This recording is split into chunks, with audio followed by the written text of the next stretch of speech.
Iran లో కూలిపోయిన F-15 ఈ స్ట్రైక్ ఈగల్ పైలట్ ని కాపాడే ఆపరేషన్ సమయంలో కొంతసేపు టెన్షన్ వచ్చిందన్నది ట్రంప్ ఇప్పుడు చెప్పుకొచ్చినటువంటి.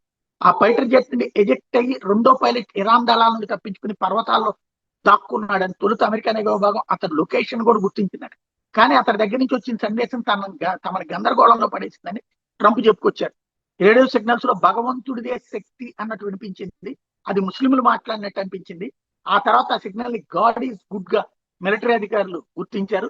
దీంతో అతడు ఇరాన్ దళాలకు దొరికిపోయి ఉంటాడని అనుమానించారు. వాళ్లే తప్పుడు సిగ్నల్స్ ని ట్రాన్స్మిట్ చేసినట్టు భావించారు. కానీ ఆ తర్వాత సదరు పైలట్ సజీవంగానే ఉన్నాడని గుర్తించారు.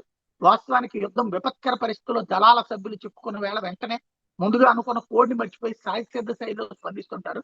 ఈ పైలట్ విషయంలో కూడా అట్లాగే జరిగింది. దీంతో కొంతసేపు టెన్షన్ నెలకొన్న ఆ తర్వాత వచ్చిన కోడ్ సరైందని నిర్ణయించుకుని ఆపరేషన్ చేపట్టామని చెప్పారు.